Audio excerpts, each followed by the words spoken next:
क्योंकि अब ये आखिरी उम्मीदें यहां पर इन दोनों खिलाड़ियों से लगी हुई हैं। आज गोल्फ में उम्मीदें थी, लेकिन अदिति अशोक चौथे नंबर पर ही, हालांकि उन्होंने शानदार खेल दिखाया, लेकिन उसके बाद अब अगर कोई खिलाड़ी भारत को मेडल दिला सकता है कुश्ती में तो वो बजरंग पूनिया है और एथलेटिक्स में नीरज चोपड़ा है। क्वालिफाइंग राउंड में नीरज चोपड़ा ने शानदार प्रदर्शन किया था। वहीं बात करें बजरंग पूनिया की, तो बजरंग पूनिया ने शुरुआत बहुत अच्छी की थी, लेकिन सेमीफाइनल में चूक गए थे और अब इनके पास यहां ब्रॉन्ज मेडल जीतने का ये आखिरी मौका, आखिरी दाव है।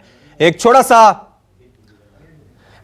चलिए गेस्ट के पास चलते हैं। हमारे साथ तमाम मेहमान जो हैं वो बने हुए हैं और हमारे साथ हरपाल सिंह बेदी बने हुए हैं, सीनियर स्पोर्ट्स जर्नलिस्ट हैं। साथ में हमारे साथ विनोद कुमार भी बने हुए हैं, फॉर्मर इंडियन रेसलिंग कोच। साथ में दीपक चाहर पहलवान है और Sanjeev Chaudhary former national javelin thrower हैं। नीरज चोपड़ा के बारे में इनसे जानेंगे, लेकिन सबसे पहले विनोद जी मैं आपका रुख करूंगा। विनोद जी आपसे मैं जानना चाहूंगा, क्योंकि सेमीफाइनल में बेशक बजरंग पूनिया ने थोड़ा सा निराश किया, लेकिन आज आखिरी मौका है, आज आखिरी चांस है भारत को मेडल दिलाने का, क्योंकि ओलंपिक का जो मेडल होता है वो एक अलग ही मुकाम पे खिलाड़ी को ले जाता है, देश को ले जाता है। क्या लग रहा है आपको कि जो गलतियां सेमीफाइनल में हुई आज के मुकाबले में नहीं होंगी? विनोद जी बिल्कुल सही बात है जी। जो गलती उसमें हुई है इसमें नहीं दोहराई जाएगी, क्योंकि लास्ट मौका है, इसके बाद कोई मौका नहीं मिलेगा और ये ओलंपिक का मेडल लेना बहुत बहुत जरूरी और बहुत बड़ी बात है जी। तो आज ऐसी गलती नहीं होगी। आज वो बड़े हिसाब से तरीके से जैसे भी उसने टैक्टिस अपनी अपनाई है, जो भी उसने जिस हिसाब से की है, तो वैसे आज बिल्कुल गलती नहीं होगी। और गलती तो उसने कल भी नहीं की, लेकिन कई बार ऐसा हो जाता है खिलाड़ी के साथ।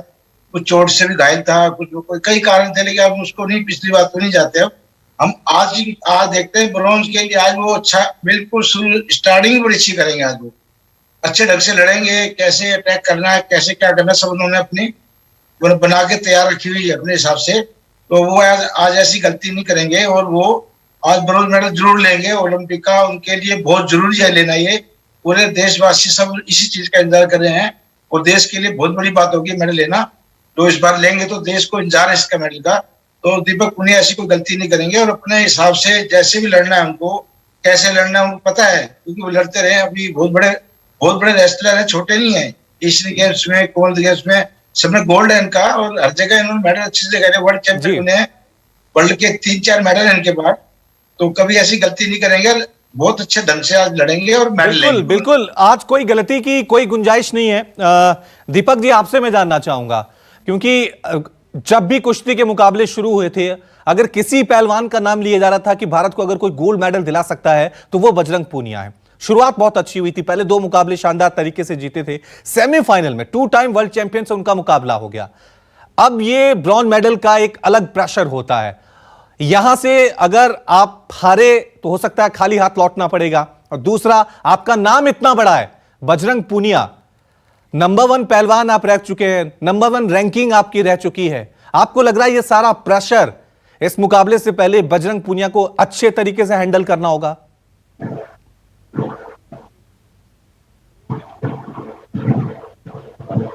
भाई कंपटीशन के लिए जाता है, बाउट के लिए जाता है, तो हल्का फुल्का प्रेशर तो हमेशा हर पहलवान पे रहता है।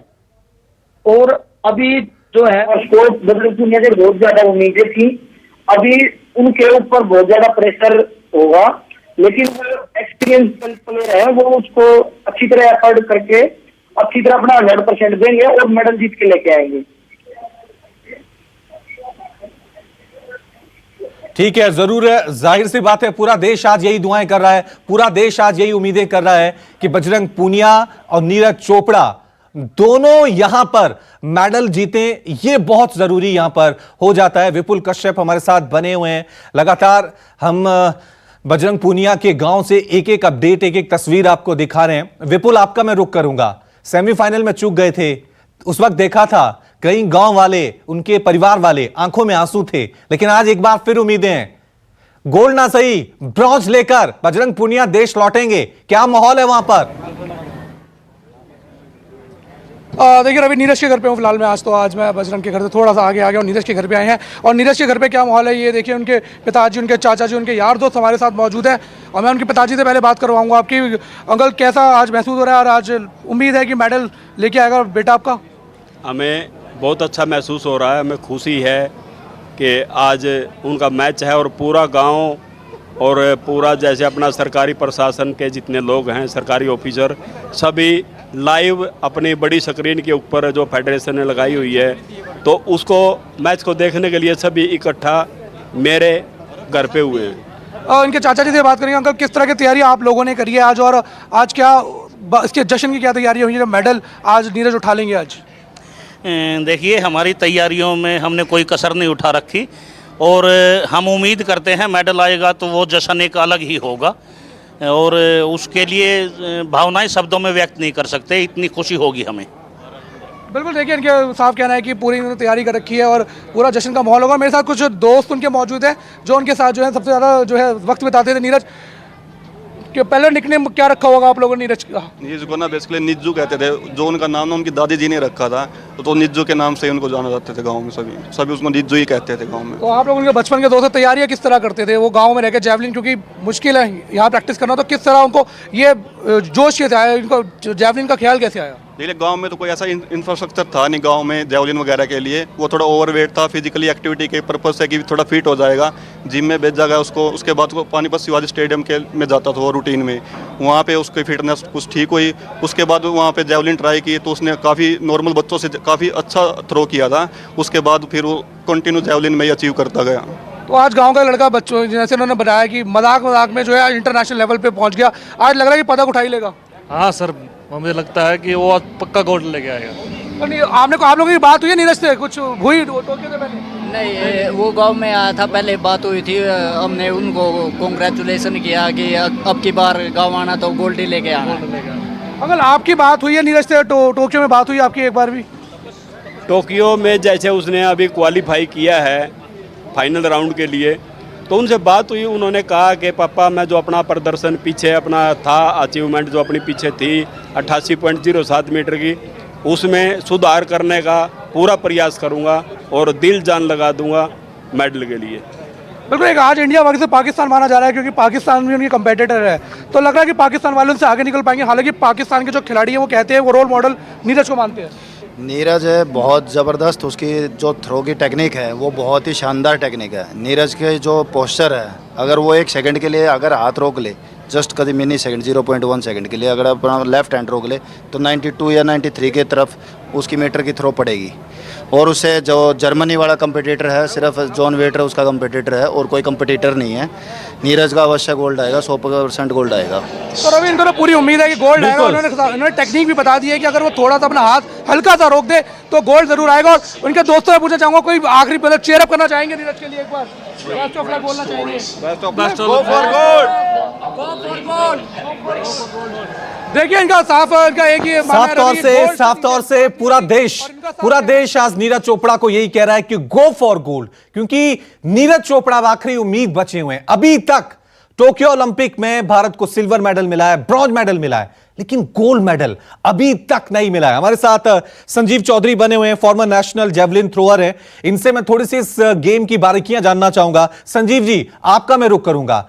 एज ए इंडियन हम तो यही चाहेंगे कि हमें गोल्ड मेडल बने, लेकिन प्रैक्टिकली अगर हम सोचें तो आपको लग रहा है कि क्या नीरज गोल्ड मेडल पे निशाना लगा सकते हैं?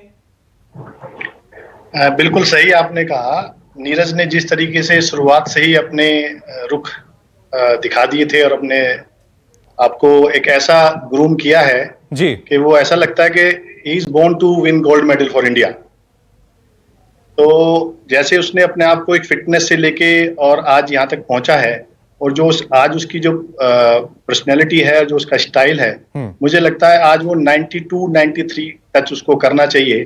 और जर्मनी के प्लेयर्स इस चीज को नहीं compete कर पाएंगे, और मेरा ये मानना है कि वो इस बार गोल्ड जरूर लेके आएंगे। बिल्कुल, आपका ही नहीं पूरे देश का यही मानना है कि नीरज चोपड़ा आज जो थ्रो करें वो सीधा गोल्ड के निशाने पर हो। हरपाल बेदी साहब हमारे साथ बने हुए हैं। बेदी साहब, क्योंकि मैं आंकड़े देख रहा था, नीरज का जो बेस्ट है वो है 88.7 और जर्मनी के जो वेटर जोहानिस हैं उनका बेस्ट है 97.76।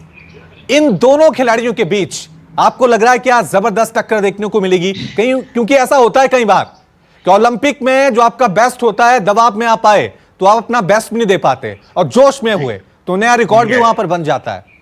ऐसा है, ये जो रिकॉर्ड है ना, ये मैच से पहले के हैं। अगर रिकॉर्ड देख के चलेंगे तो कोई खेलेगा ही नहीं, क्योंकि जर्मनी का तो 11 पॉइंट आगे, वो तो मीटर आगे है। आज का दिन नया दिन है।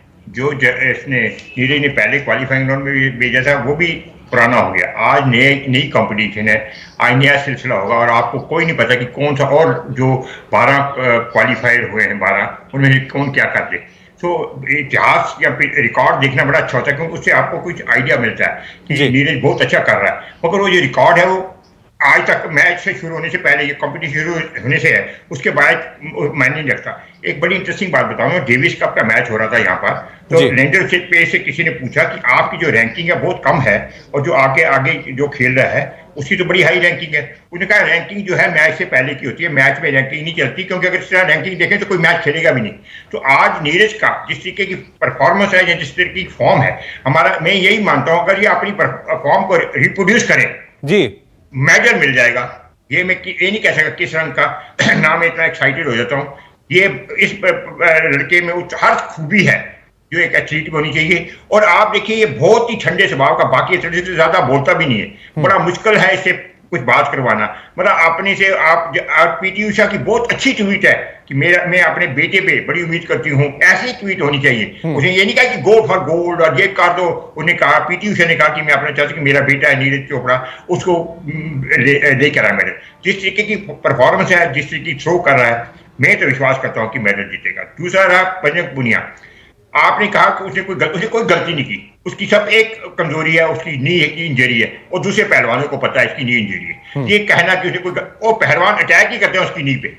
और जो पहले 2 बाउट जीते थे उसने बड़ी मुश्किल से जीते, इस चीज को एक्सेप्ट करना चाहिए। बड़ी पहले जीता था टेक्निकल, क्योंकि उसका 3-3 बराबर हो गया था, उसमें उसने 2 पॉइंट लिए थे, उसके लिए मोर स्कोरिंग पॉइंट उसने जीता। और दूसरी बार भी टेक्निकल जीता था और दोनों बार उसको बड़ी दर्द हो रही थी। जो तीसरा पहलवान था, सारे पहलवान एक दूसरे से खेलते रहते हैं, इनको पता होता है।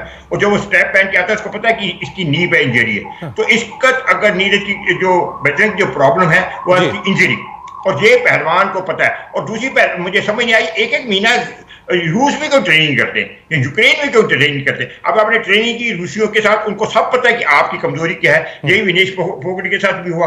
तो मेरा ज्यादा कल जो मैं कोच साहब से बहस से नहीं कर सकता, मगर इतना मुझे पता है कि पिछले 3 जो खेले उसने 2 में मुश्किल से जीता, तीसरे में गलती नहीं थी।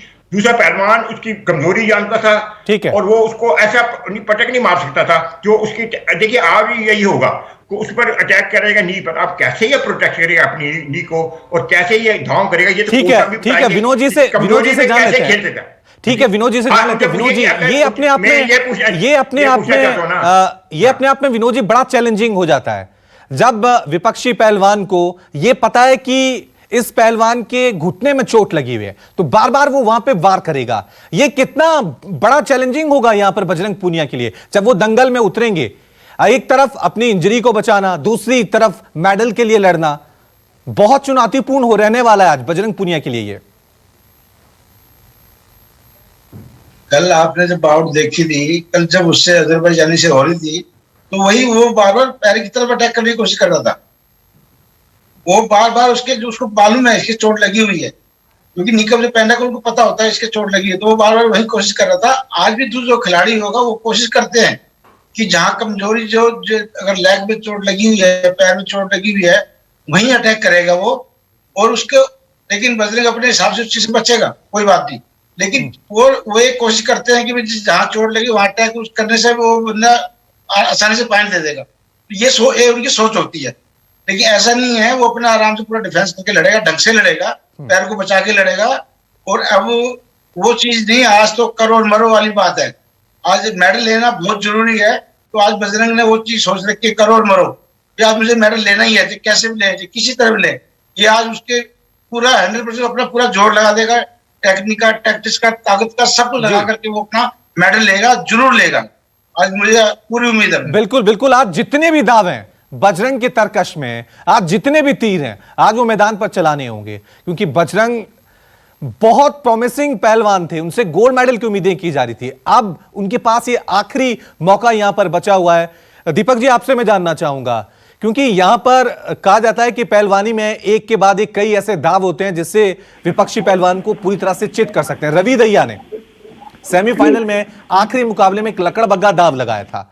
यहां पे बजरंग पूनिया का ऐसा कौन सा दाव है जो उनकी स्पेशलिटी है जिससे विपक्षी पहलवान काफी डरे हुए रहते हैं? एक तो बजरंग पूनिया की ऊपर से चलाना, खींचना, चलाना, ऊपर से उसको चलाता बहुत है। उससे विदेशी पहलवान बहुत ज्यादा, इससे बहुत ज्यादा डरते हैं।